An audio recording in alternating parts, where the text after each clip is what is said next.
venceu o mal e aqui nasceu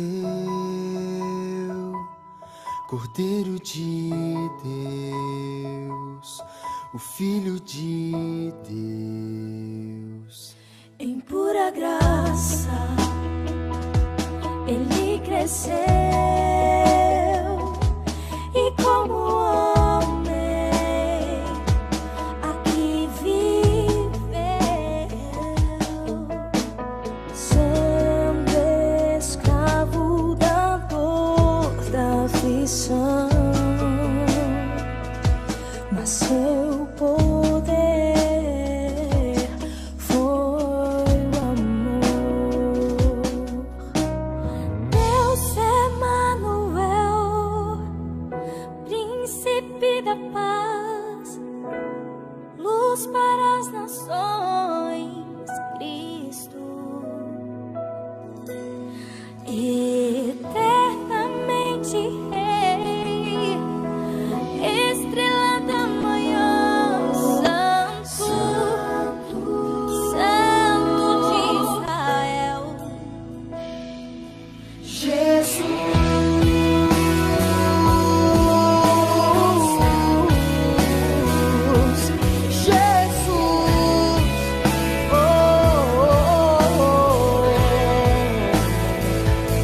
Venceu o mal e aqui nasceu Cordeiro de Deus, o Filho de Deus. E em pura graça ele cresceu e como homem aqui viveu, sendo escravo da dor, da aflição, mas seu poder foi o amor. Deus Emanuel, príncipe da paz, luz para as nações, Cristo, eternamente Rei, estrela da manhã, Santo, Santo de Deus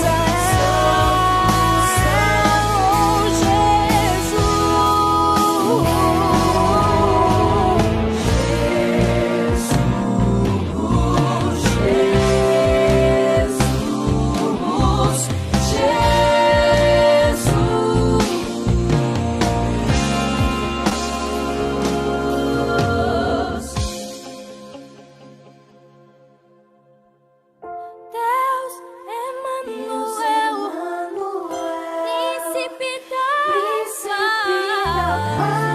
para as nações, Cristo, eternamente Rei, estrela da manhã, Santo Deus, Santo de Deus Emanuel, príncipe da paz, luz para as nações, Cristo, eternamente Rei, estrela da manhã,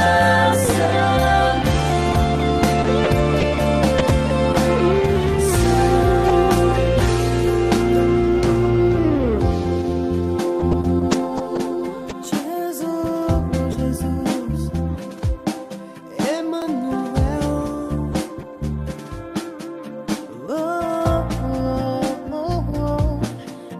Jesus.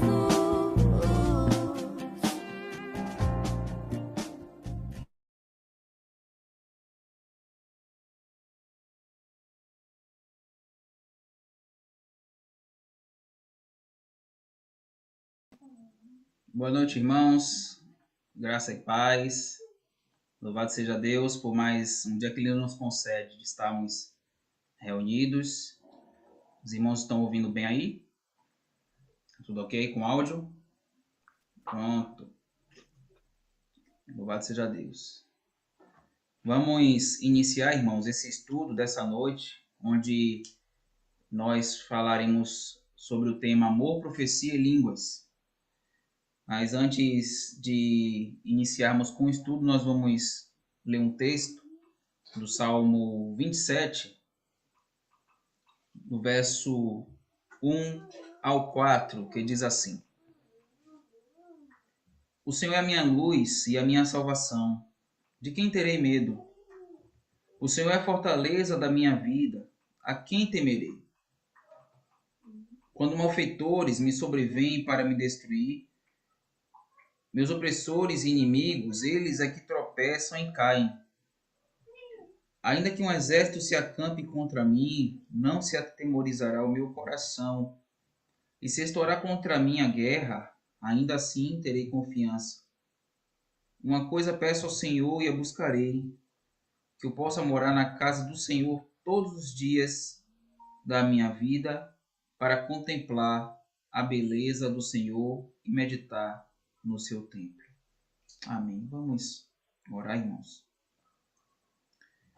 Pai Santo, Pai querido, Pai amado, Deus, nós louvamos e exaltamos o teu santo nome, que está acima de todo nome. Ó Deus, foi lido aqui, ó Deus, o Salmo de número 27, onde o salmista ele declara que o Senhor é a luz e a salvação. E por isso nós não devemos temer a ninguém, somente ao Senhor, que é o Deus Todo-Poderoso, que é o Deus Criador de todas as coisas, e que possamos ter o desejo ao qual o salmista expressou aqui no versículo 4, onde ele vai dizer: uma coisa peço ao Senhor e a buscarei, que eu possa morar na casa do Senhor todos os dias da minha vida. Louvado seja o nome do Senhor. Que nós possamos ter os nossos corações desejosos, que possamos anelar pela Tua presença todos os dias das nossas vidas. Assim nós oramos ao Senhor, a certeza de que o Senhor é o Deus Todo-Poderoso e que tem cuidado de nós. Em nome de Jesus. Amém. Amém. Vamos louvar o Senhor.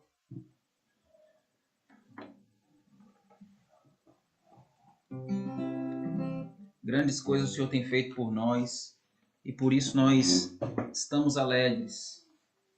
Anelamos pela presença de Deus. E nós cremos que o reino do Senhor, ele é sempre eterno. E por isso nós, como igreja do Senhor, o adoramos.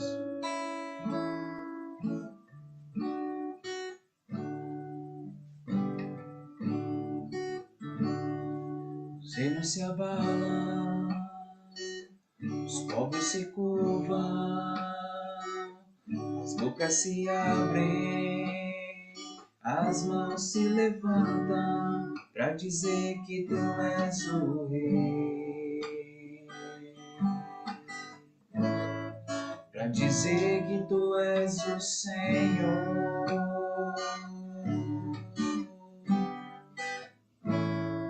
Os reinos se abalam, os povos se curvam,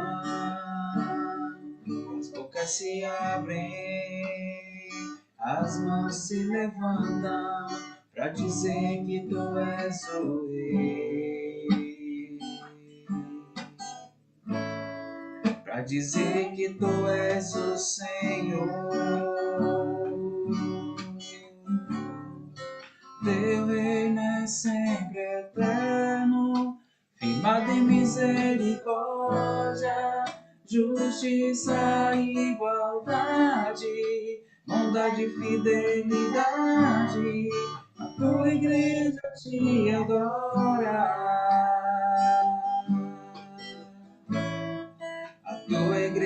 igreja te adora. Teu reino é sempre eterno, firmado em misericórdia, justiça e igualdade, bondade e fidelidade. A tua igreja te adora. A tua igreja te adora.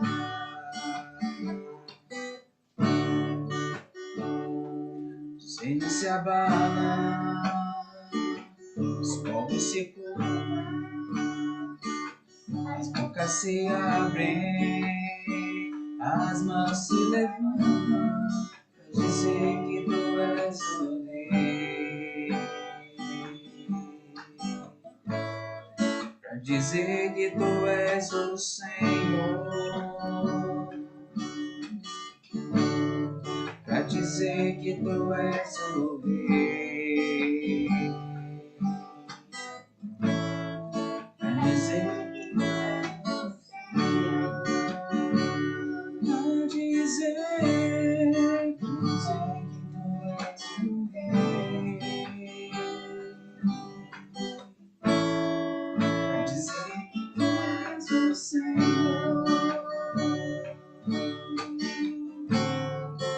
Teu reino é sempre eterno, firmado em misericórdia, justiça e igualdade, bondade e fidelidade.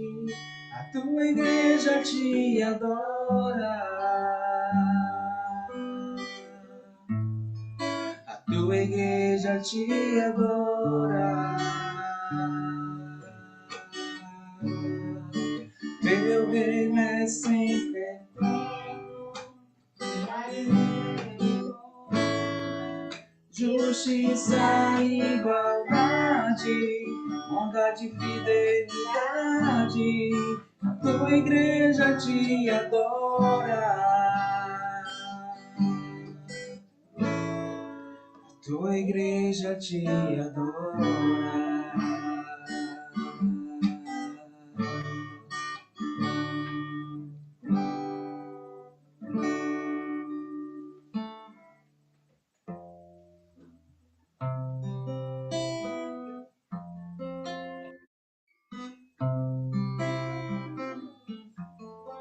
O sangue de Jesus, o sangue de Jesus, só o sangue de Jesus purifica-me, lava-me, Senhor, limpa-me dos meus pecados, só o sangue de Jesus purifica-me. Sacrifícios agradáveis a ti, meu Senhor, são o quebrantado espírito e o coração contrito não desprezarás, ó Deus.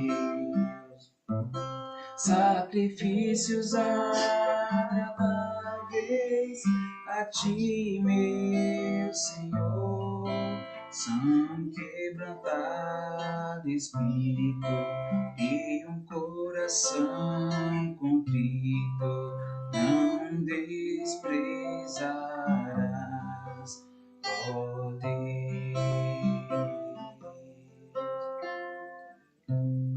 O sangue de Jesus, o sangue de sangue de só o sangue de Jesus. Jesus purifica-me, lava-me, lava-me, Senhor, limpa-me dos meus pecados, só o sangue de Jesus purifica-me, sacrifícios agradáveis a ti, meu Senhor. São quebrantado espírito e o coração contrito não desprezarás, ó Deus. Sacrifícios agradáveis a ti, meu Senhor, são quebrantados e o coração contrito não desprezarás, ó Deus.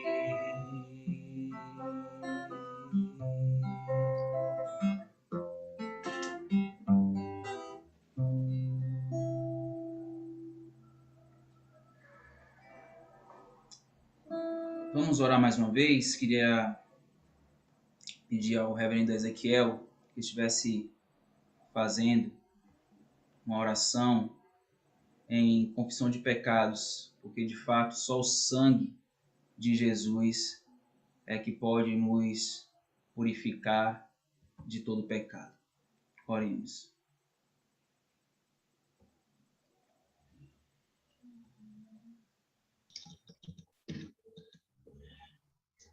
Senhor nosso Deus, nosso amantíssimo Pai, nesta hora, meu Deus, nós estamos aqui, reconhecendo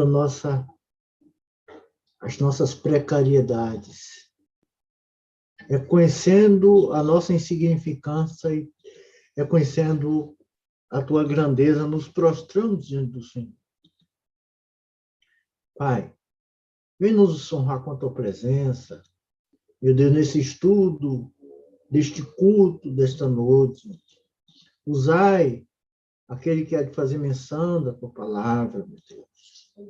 Deus de amor e de infinita bondade. Nos assista, por favor.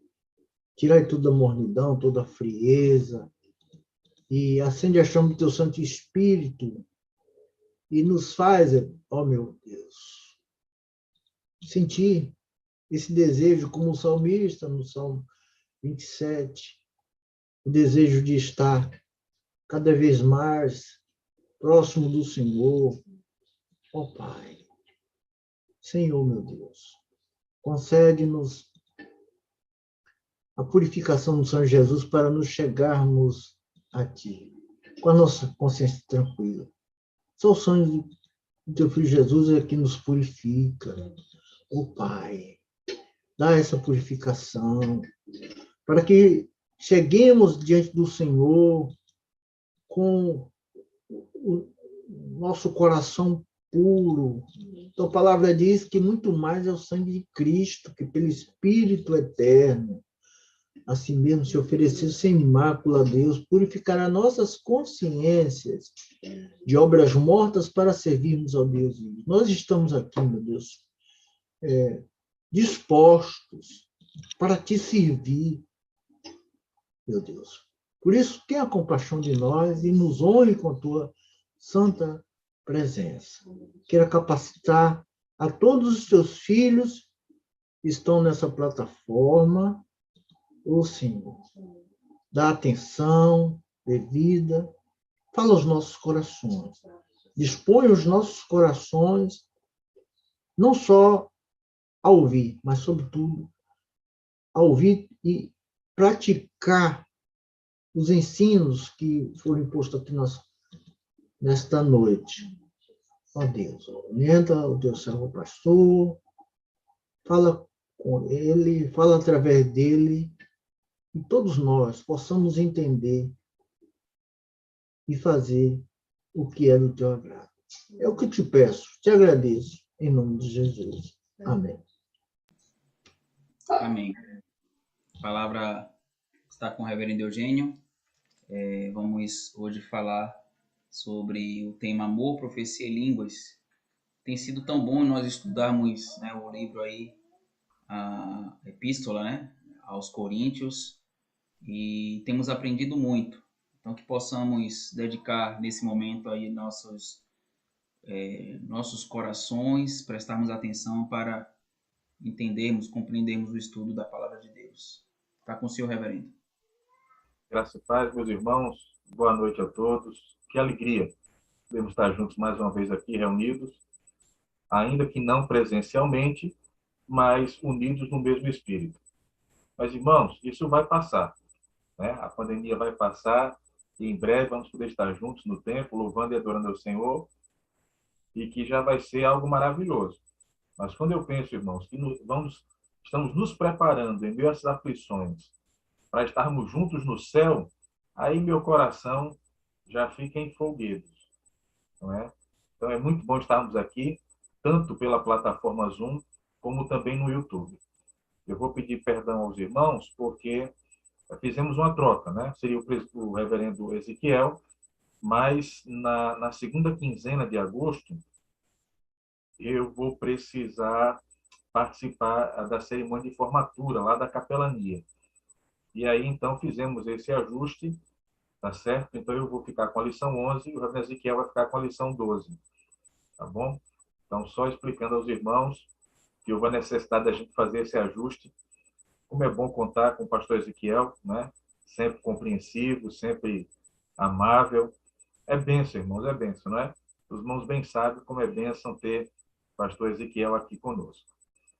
Pois bem, amados, eu vou pedir perdão também a vocês, porque, lamentavelmente, hoje a gente não vai ter slide. Vou ficar devendo a vocês o slide, tá certo? 1 Coríntios, capítulo 13. 1 Coríntios, capítulo 13. Dando continuidade ao estudo, não é? 1 Coríntios, capítulo 13, diz assim. Me permita ler o finalzinho do capítulo 12. Verso 31, a parte B do capítulo 12, que diz assim. E eu passo a mostrar-vos ainda um caminho sobremodo excelente. Ainda que eu fale as línguas dos homens e dos anjos, se não tiver amor, serei como bronze que soa, ou como símbolo que retine. Ainda que eu tenha o dom de profetizar e conheça todos os mistérios e toda a ciência, ainda que eu tenha tamanha fé a ponto de transportar montes, se não tiver amor, nada serei. E ainda que eu distribua todos os meus bens entre os pobres, e ainda que entregue o meu próprio corpo para ser queimado, se não tiver amor, nada disso me aproveitará. O amor é paciente, é benigno, o amor não arde em ciúmes, não se ufana, não se ensoberbece, não se conduz inconvenientemente, não procura os seus interesses, não se exaspera, não se ressente do mal, não se alegra com a injustiça, mas regozija-se com a verdade. Tudo sofre, tudo crê, tudo espera, tudo suporta.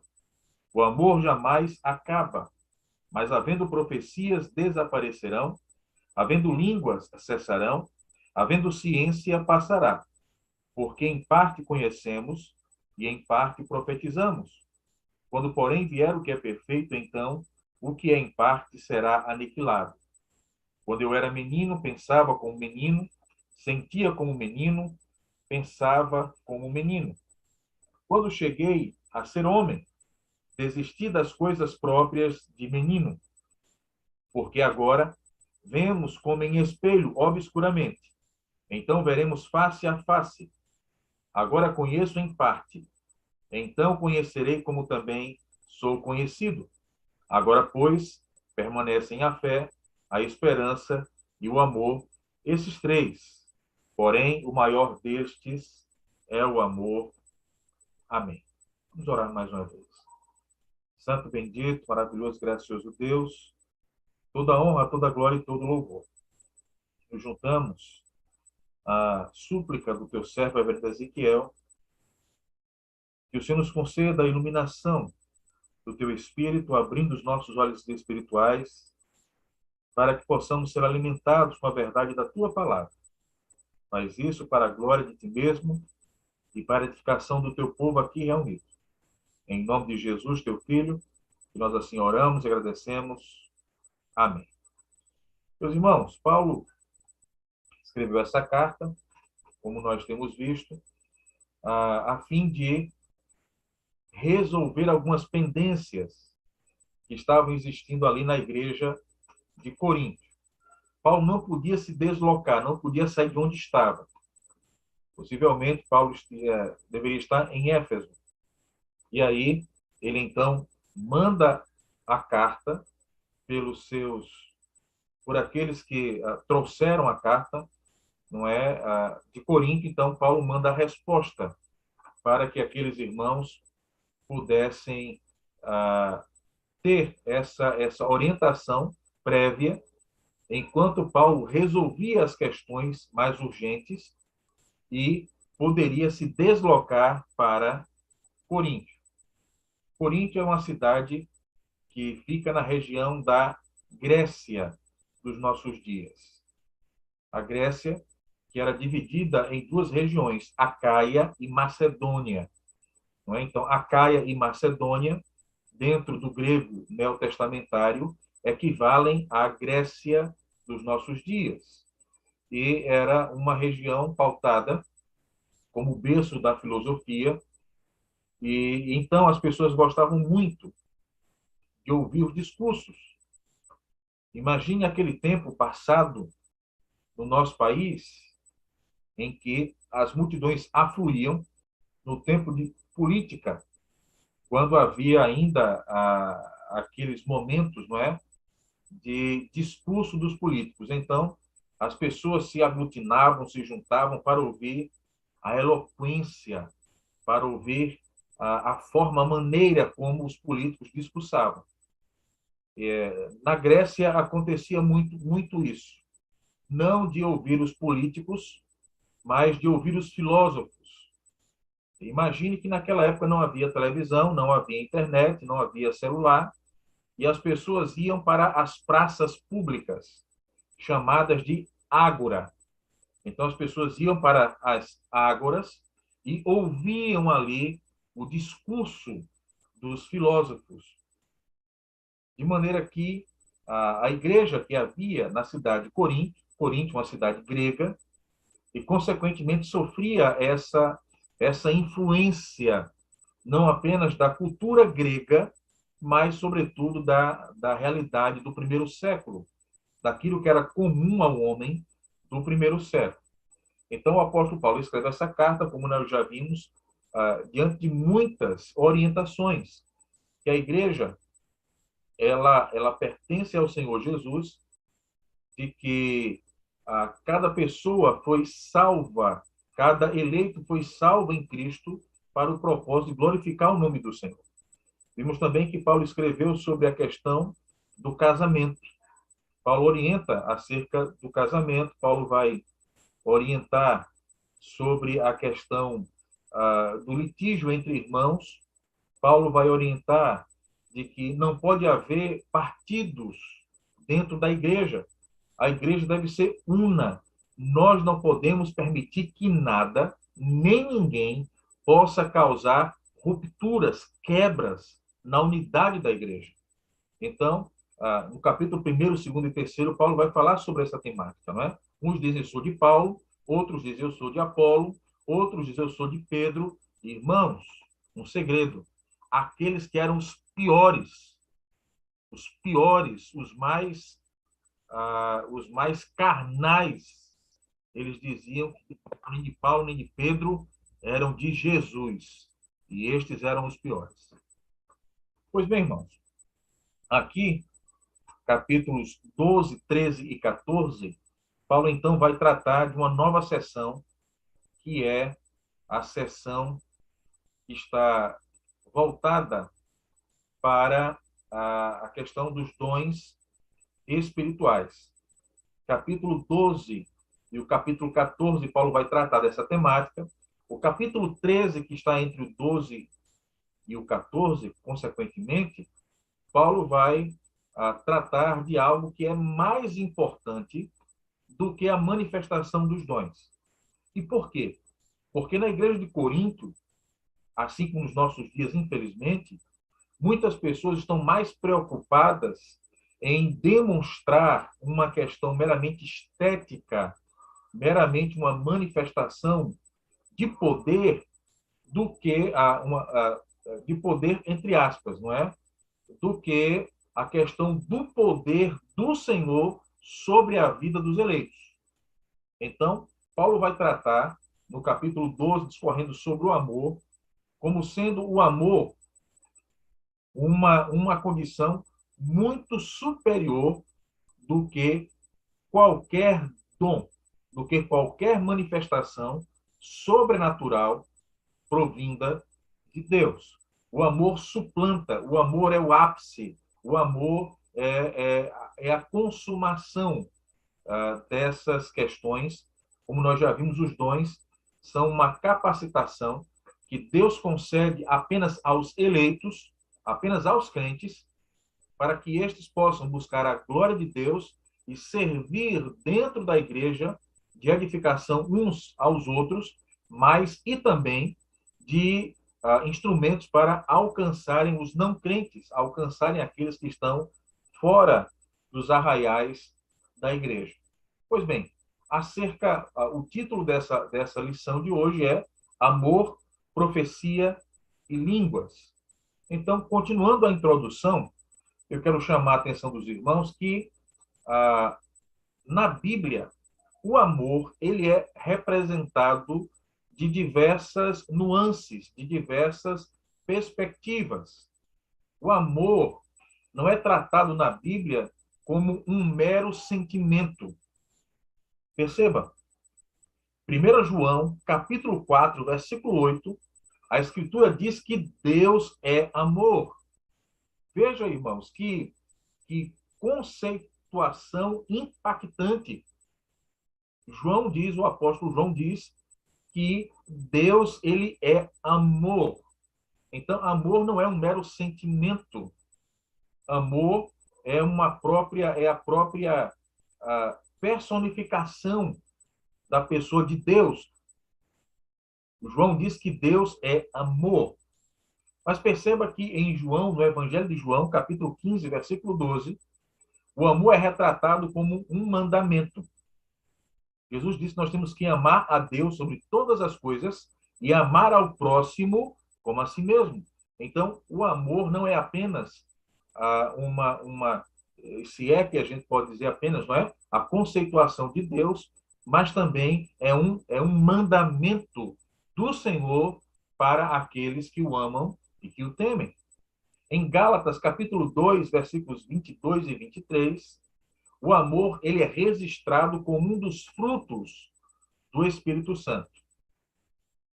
No Evangelho de João, capítulo 13, versículos de 12 a 15 e o versículo 34, o amor é um princípio de ação.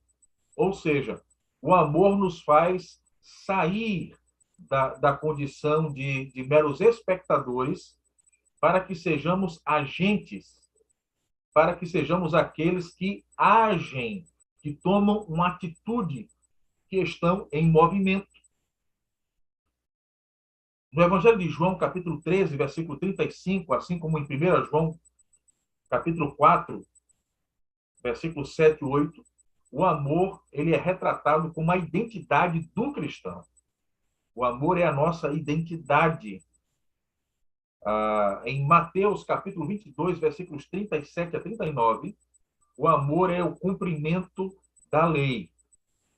Por fim, uma última referência, 1 Coríntios, capítulo 12, versículo 31, assim como o capítulo 13, versículo 13, que nós lemos, nos fala que o amor é um caminho sobremodo excelente e o maior de todos os dons.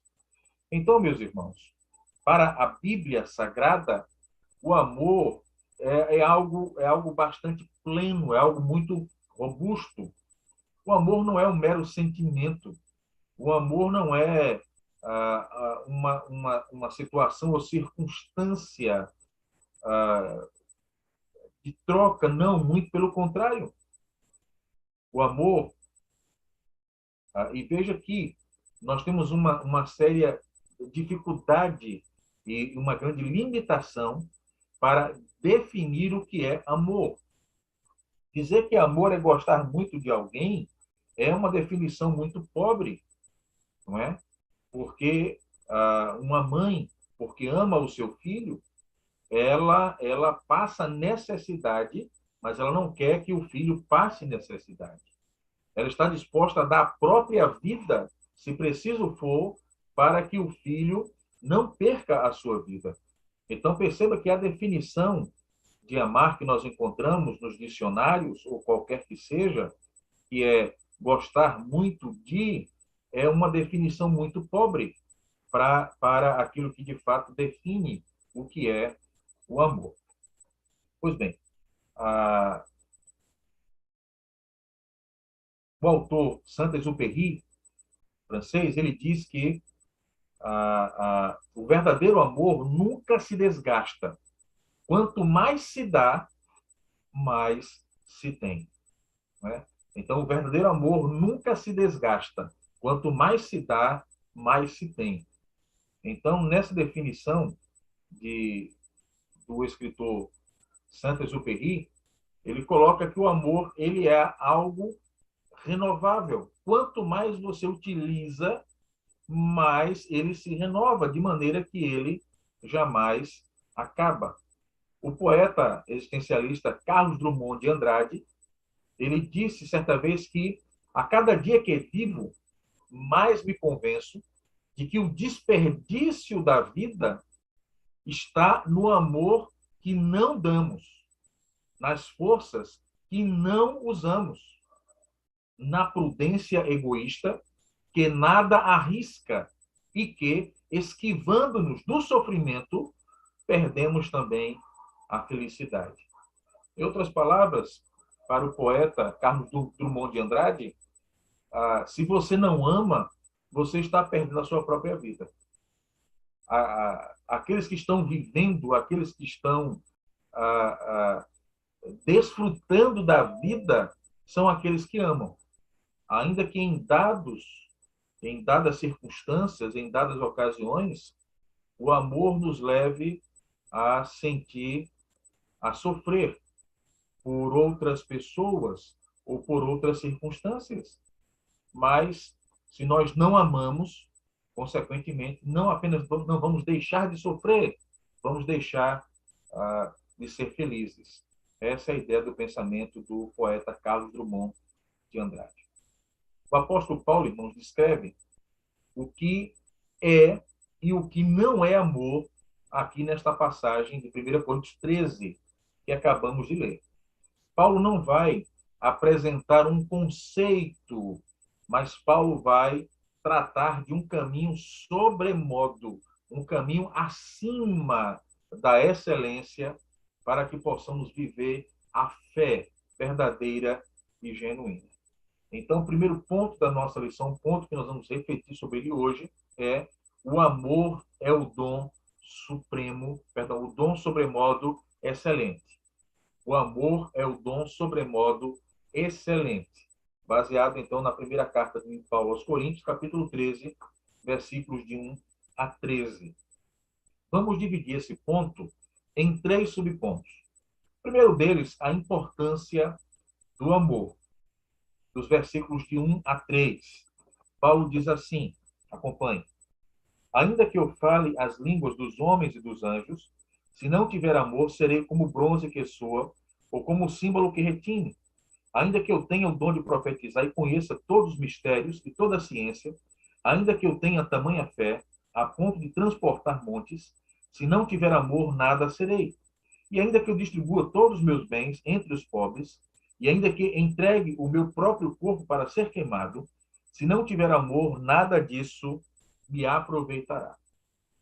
Então, Paulo vai introduzir esse caminho sobremodo excelente, esse caminho que está acima de todo e qualquer dom espiritual, que é o amor, numa condição muito, muito intrigante.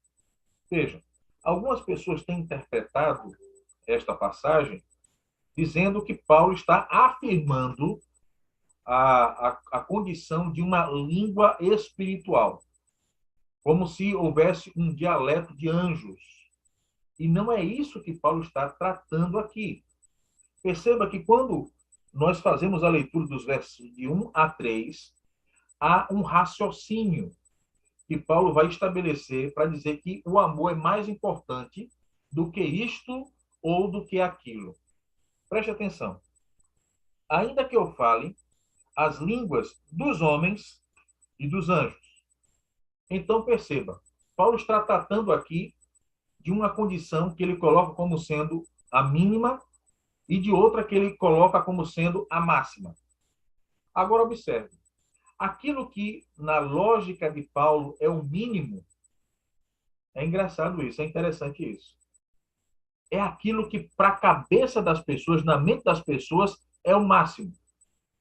Perceba, Paulo diz, ainda que eu fale as línguas dos homens.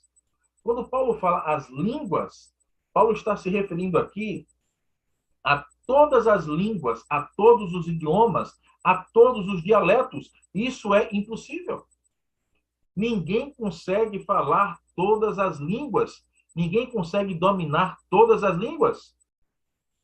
Veja, Paulo diz que dominar todas as línguas seria o mínimo naquilo que, para qualquer mente humana, na capacidade humana, já seria o máximo.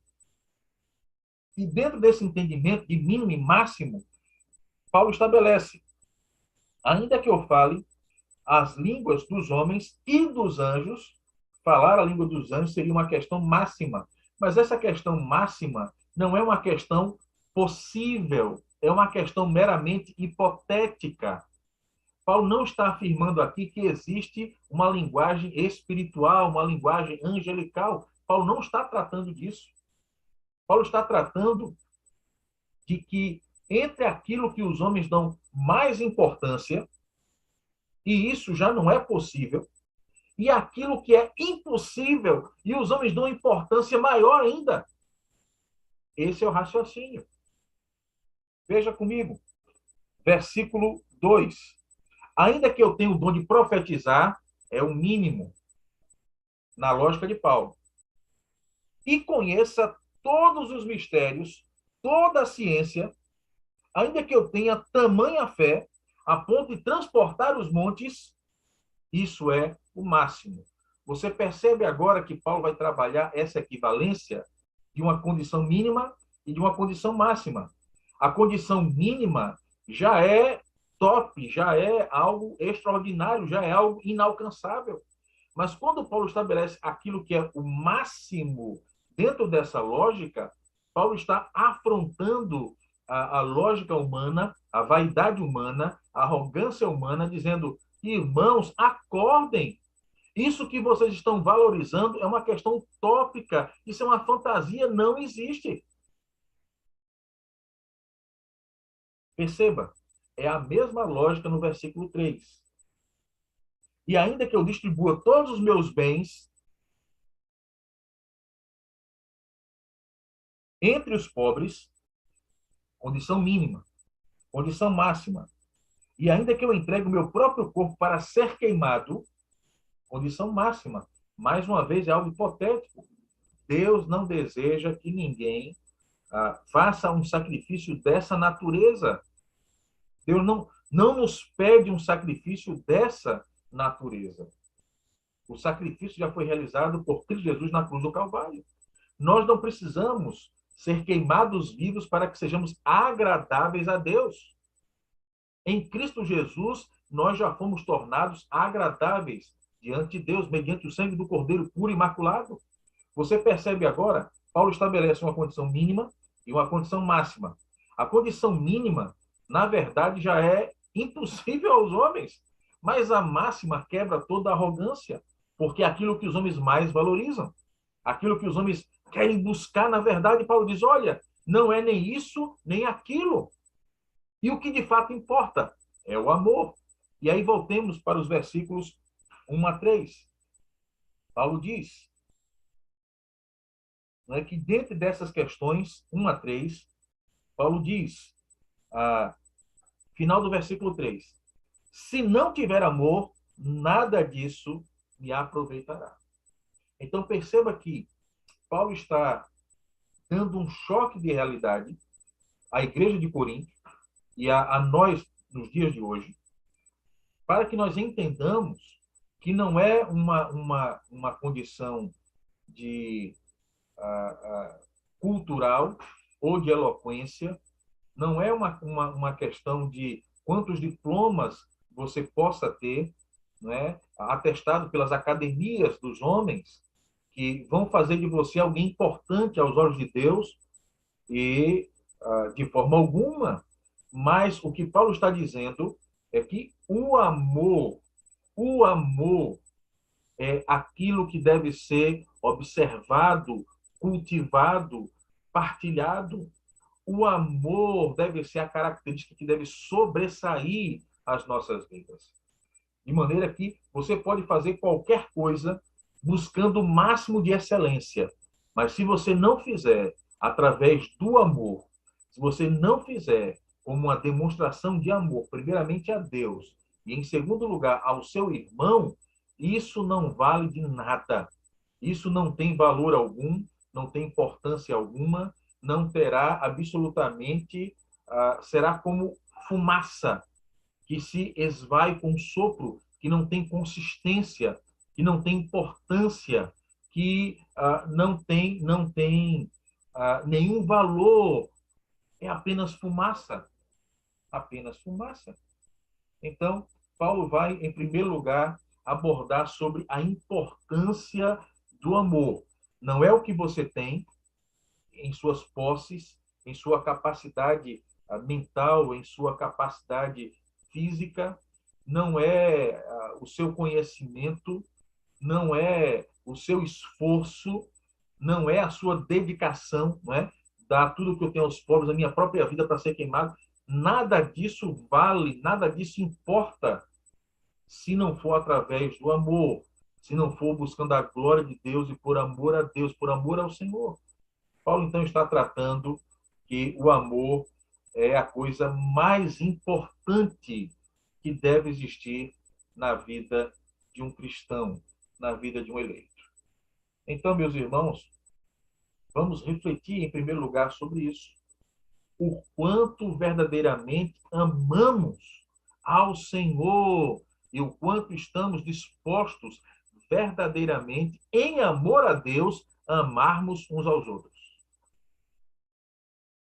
Isso por si só já é algo profundamente impactante e nos traz uma reflexão muito grande, muito larga, muito extensa, para que possamos meditar e refletir, não apenas durante esse estudo, mas durante todo o transcorrer da nossa vida.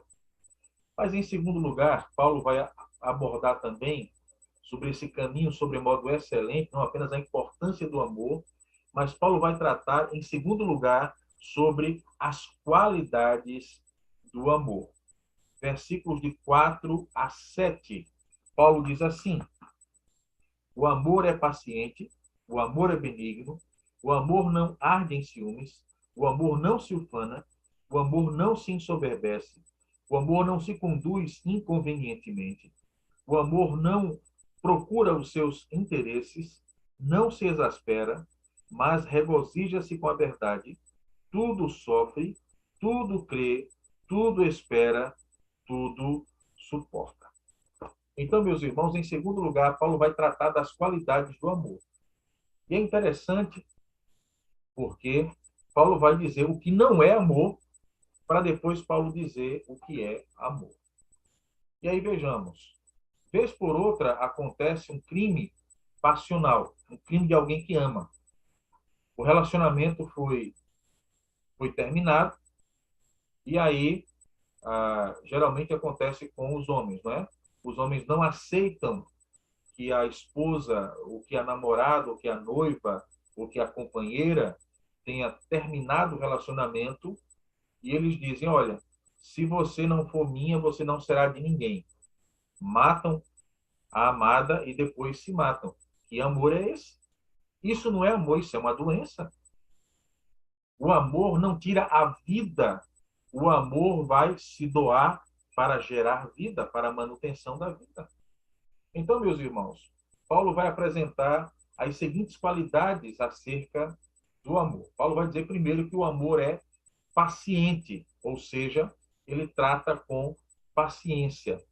Diante das injúrias e das ofensas, o amor é aquele que espera que haja uma mudança de atitude. Espera sempre o melhor do outro, o bem do outro. Em segundo lugar, Paulo diz que o amor é benigno. A referência à benignidade é exatamente a uma bondade demonstrada não àqueles, presta atenção nisso, benignidade não é uma bondade que é manifesta àqueles que nos querem bem, mas é aqueles que nos ferem, é aqueles que nos maltratam. Em vez de você retribuir o mal com o mal, lembra o que diz a Escritura? Retribua com o bem. Amem aqueles que vos maldizem, aqueles que vos perseguem. Não é amar os que gostam de nós, é amar aqueles que nos machucam, aqueles que nos fazem chorar, aqueles que nos ferem. O verdadeiro amor, o amor que procede do Deus Altíssimo e que inunda as nossas vidas, é um amor que nos faz exatamente manifestar essa bondade para com os outros. Em terceiro lugar, Paulo diz que o amor não arde em ciúmes. O ciúme, irmãos, é um vício desastroso que pode levar uma pessoa a prejudicar outra. E nós vemos muito bem isso lá em Gênesis capítulo 37. O ciúme que havia entre os irmãos, não é, de José. Então, por conta desse ciúme, os irmãos de José lançaram primeiro ele, decidiram matá-lo, depois houve um momento de lucidez, não, vamos lançar aqui na cisterna, depois é melhor vender do que matar. Venderam então José, inventaram uma mentira para o pai, tudo isso por conta do ciúme, por conta do ciúme.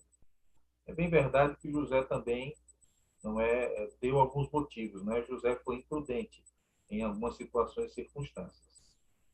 Mas, continuando o nosso estudo, Paulo vai dizer também que o amor não se ufana.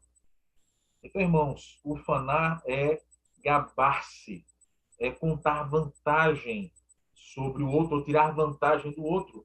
O amor não tira vantagem, o amor é altruísta.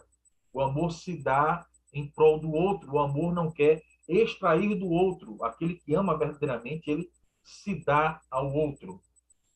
Uma outra característica do amor é que ele não se ensoberbece. O amor não é arrogante. O amor, onde há soberba, na verdade, não há amor. Então, são situações contraditórias, não é? Uma sexta qualidade do amor, Paulo diz que o amor não se conduz inconvenientemente. E o que significa dizer isso? Significa dizer que o amor não vai se comportar de uma forma indecorosa, indecente. Aquele que ama não faz com que os outros passem vergonha. Ao contrário, ele vai saber se resguardar, ele não vai manifestar uma condição indecorosa, indecente. Uma sétima característica é que o amor não procura os seus interesses. O amor, ele não vai buscar tirar vantagem do outro, não vai reivindicar os seus direitos, não é? Ao contrário, ele vai se dar, ele vai se oferecer para o outro, para o bem do outro, e não tirar vantagem do outro. Uma nona característica do amor, Paulo diz que o amor ele não se ressente do mal. Não se ressentir do mal, irmãos, significa dizer que você não tem uma caderneta na sua cabeça. Ele fez isso comigo hoje. Pá, marca lá. Ele fez de novo. Pá, um segundo traço. No outro dia, não é? Não. O amor, quando diz que o amor ele não se ressente do mal, é que o amor passa uma borracha. Então, quando alguém faz uma coisa com você hoje, ao final do dia, porque você ama, ou melhor, ao final do dia não, né? Logo depois que acontece, você passa a borracha. O que é que acontece? Quando é no dia seguinte, e a pessoa faz novamente, para você não é assim, poxa, aconteceu de novo. Não, aconteceu a primeira vez. Por quê? Porque ontem você passou a borracha. Ah, mas fez depois de meia hora. Você passou a borracha. Sempre é a primeira vez. Você entende isso? Aquele que ama não fica contabilizando as mágoas, não fica contabilizando as decepções, não fica contabilizando as iras, não fica contabilizando as afrontas. Aquele que ama, ele apaga, não é? Ele apaga. E apagar aqui, irmãos, é muito mais do que passar um corretivo, viu? Apagar aqui é muito mais do que passar uma borracha. Até porque tem borrachas que você apaga e fica a marca, não é? A ideia aqui, daquilo que Paulo trata de amor, é o amor encobre de maneira tal que não há ruptura, não há uma marca, não há uma emenda. O amor faz com que tudo fique novo de novo. Então, quando acontece, novamente acontece, é a primeira vez. Por quê? Porque você passou a borracha, você apagou, você foi restaurado, foi recuperado, ah, foi uma condição de restauração. Restauração é tornar novo novamente, tornar novo de novo. Em 10º lugar, meus irmãos, o amor não se alegra com a injustiça, mas regozija-se com a verdade. Isso nos mostra que o amor sabe e observa que há mal no mundo, mas quando vemos alguma coisa má, nós não sentimos alegria, nós sentimos tristeza. Ainda que seja aquele que nos persiga, ainda que seja aquele que nos afronte, ainda que seja aquele que diga impropérios, inverdades, levante falsos, macule a nossa honra. Quando nós vemos essa pessoa em aflição, olhamos para ela e não sentimos alegria, não ficamos satisfeitos, né? Aquele sorriso bem feito. Não, irmãos. Nós ficamos tristes. Nós sentimos a dor do outro como se ela fosse nossa. E o nosso sentimento é de nos aproximarmos do outro para ajudá-lo, ainda que ele seja aquele que nos afronte. Bom, eu estou falando dessas coisas que pode parecer loucura, que pode parecer uma questão utópica, mas, irmãos, quem tem o amor de Deus no seu coração vai entender perfeitamente bem que isso não é utopia, isso não é fantasia, isso não é história da carochinha, isso é a verdade daquele que, ao ser impactado pela cruz de Cristo, pela manifestação de amor maior da parte do Senhor, entende que, por ser pecador, ele não tem escolha, ele tem que liberar perdão na vida do outro, não porque o outro mereça, mas porque o outro precisa. Da mesma forma como nós precisamos do perdão do Senhor. E esse perdão do Senhor restaurou a nossa vida. Por isso que nós amamos com o amor do Senhor. Não é uma capacidade nossa, mas é a graça de Deus no nosso coração que nos faz amar o outro dessa forma, como Deus nos amou. Pois bem, por fim, Paulo diz que o amor tudo sofre, tudo crê, tudo espera, tudo suporta. O amor, irmãos, não é um sentimento. O amor é atitude. O amor, ele vai tomar a iniciativa. Ele vai suportar. Ele vai acreditar. Ele vai esperar. Ele vai sempre ter a perspectiva melhor possível em meio às lutas, em meio aos conflitos.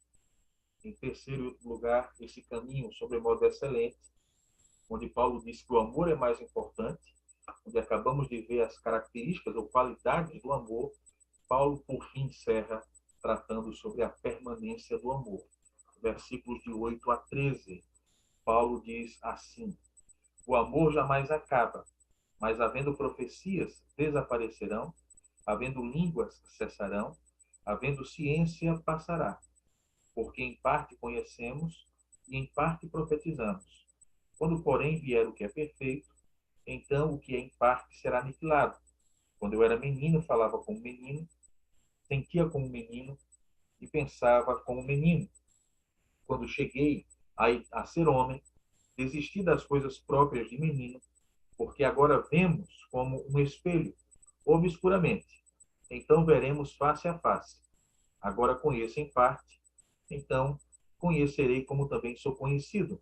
Agora, pois, permanecem a fé, a esperança e o amor, esses três, porém, o maior deles é o amor. Pois bem, irmãos, aqui nós temos duas linhas de interpretação. A primeira delas vai interpretar que quando Paulo diz, quando vier o que é perfeito, então o que é em parte será aniquilado, alguns têm interpretado que o que é perfeito se refere ao cânon sagrado, se refere à Bíblia, ou seja, quando vier o que é perfeito, quando a Bíblia vier, lógico que Paulo não tinha consciência, essa consciência que eu e você temos, não é?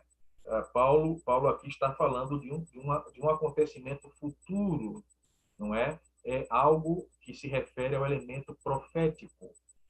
Então, segundo a interpretação de alguns, Paulo está se referindo ao cânon, à Bíblia Sagrada. Então, quando vier a Bíblia Sagrada, o que é em parte será aniquilado. Pois bem, e com isso justifica-se que os dons espetaculares cessaram, porque nós temos hoje a palavra de Deus, a Sagrada Escritura. Essa é uma linha de interpretação. Há uma outra linha de interpretação que compreende que, quando o texto fala aqui do que vier, daquele que é perfeito, quando vier aquele que é perfeito, não se refere ao cânon, mas se refere à pessoa santa e bendita do Senhor Jesus. Quando o Senhor Jesus voltar segunda vez para buscar a sua igreja, então tudo que é em parte será aniquilado, ou seja, todo conhecimento do mundo é um conhecimento falho, é um conhecimento que não é pleno. A prova tanto que não é pleno que todo dia existem novas pesquisas e novas descobertas, não é? As descobertas, elas acontecem porque ninguém nunca chegou e jamais chegará ao conhecimento pleno de todas as coisas. Mas quando aquele que é perfeito voltar, então esse conhecimento que é em parte será aniquilado. Tudo aquilo que nós precisarmos conhecer, esse conhecimento pleno, total, cabal da pessoa do Criador, nós vamos ter quando Jesus voltar em sua glória e restabelecer a normalidade de todas as coisas. Ou seja, quando ele nos levar para a sua glória e tivermos um corpo glorificado e habitarmos na sua glória por toda a eternidade, não haverá mais necessidade de ciência, não haverá mais necessidade de idiomas, né, de línguas, de dialetos, porque voltaremos à condição de perfeição, aquela que os nossos primeiros pais, Adão e Eva, desfrutaram antes da queda. Mas perceba, diante dessas questões, Paulo está dizendo que a ciência, ela é passageira, a ciência, ela é transitória. Paulo diz que o conhecimento, os mistérios, são passageiros, são transitórios. Mas há uma coisa que não vai passar. E isso que não vai passar é o amor. Hoje, pelo amor de Deus sobre nós amamos ao Senhor. Esse amor de Deus nos inclina o coração para Ele. Não é? Hoje, Ele está conosco, mas na eternidade seremos nós que estaremos com Ele. Qual é o vínculo hoje, nessa condição transitória? É o amor. Qual é o vínculo que acontecerá na glória? Também será o amor. Então, Paulo vai demonstrar de forma muito robusta, de forma maiúscula, muito bem balizada, que o que nós precisamos buscar não é o conhecimento, não é a ciência, não é a manifestação dos dons espetaculares, mas buscarmos sermos cheios do amor de Deus em Cristo Jesus. É o amor de Deus que nos dá a condição e a sabedoria para que possamos usar os dons que Deus nos concedeu em amor, para a glória de Deus, para a edificação dos outros e para o alcance dos perdidos. Os dons foram dados à igreja. Então perceba, enquanto a igreja estiver em meio à luta neste mundo, os dons serão necessários. Mas quando estivermos na glória com o Senhor, fomos aperfeiçoados, estivermos lá numa condição de perfeição, para que serviriam os dons? Não haveria mais necessidade da manifestação dos dons. Você percebe? Então, meus irmãos, que nós possamos compreender, como disse Paulo, vou mostrar a vocês um caminho sobremodo excelente. Que nós possamos buscar o amor de Deus. E nesse amor, vivermos a cada dia esperando, quem sabe, hoje, a volta de Jesus. Mas se ele não voltar hoje, talvez ele venha hoje nos tomar para junto de si. Uma situação e outra situação são lucros. Mas se Jesus não vier, não voltar hoje para buscar a sua igreja, e se ele não vier me buscar para que eu vá habitar com ele hoje na sua glória, então eu preciso viver nessa esperança. E ele vai chegar, ainda que eu não saiba o dia, mas eu sei que ele vem, porque ele é um Deus fiel. Ele vem porque ele já provou o seu amor por mim e por você, morrendo na cruz do Calvário, entregando ali, vertendo o seu sangue, entregando a sua vida, para que eu e você fôssemos resgatados pelo amor dele, pelo sangue dele, para que então vivêssemos hoje não apenas uma mera esperança na condição de uma possibilidade, mas a esperança enquanto a certeza ele vai voltar para nos levar, para que onde ele está estejamos nós por toda a eternidade. Como ele mesmo disse, eu vou adiante de vós preparar lugar. Depois virei e vos levarei para que onde eu estou estejais vós por toda a eternidade. Nós possamos, irmãos, então buscar esse amor. Esse amor que nos dá um conhecimento pleno de Deus. Esse amor que nos faz viver essa vida plena. Esse amor que nos faz enxergar sempre o melhor do outro. Esse amor que nos faz amar os que nos perseguem, os que nos afrontam, os que nos machucam, os que querem nos tirar do sério. Amor esse que nos faz olhar para o marido, para a esposa e dizer: você é uma bênção de Deus para a minha vida, apesar de entender que toda rosa tem os espinhos. Mas eu sei que Deus vai continuar fazendo uma boa obra na sua vida, vai me abençoar através da sua vida.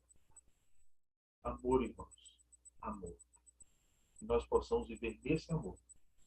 Esse amor, buscarmos sempre o melhor um do outro. Buscarmos, acima de tudo, a glória de Deus. E não o nosso bem próprio, não o nosso bem particular. Deus abençoe cada um de vocês. Eu retorno a palavra, então, ao nosso dirigente, o presbítero Cícero, para que ele possa dar continuidade ao encerramento dos nossos trabalhos nessa noite.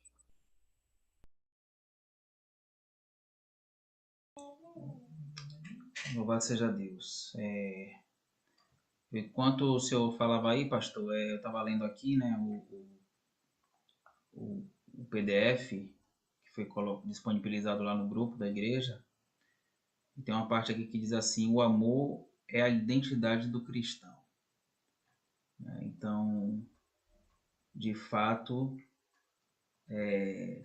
todo cristão, né, todo crente que tem um amor, essa essência desse amor em seu coração, ele tem isso como uma identidade, né?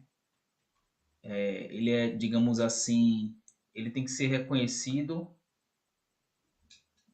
muito mais por isso, né, até do que pelos dons, os quais, por vezes, até brigas, né, por conta dos melhores dons, como foi até falado na aula passada.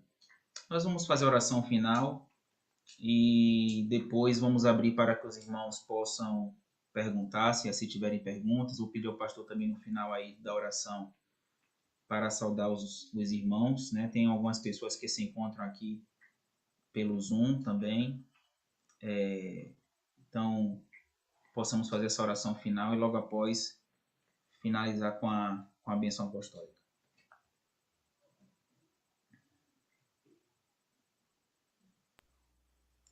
Reverendo Eugênio. Oremos.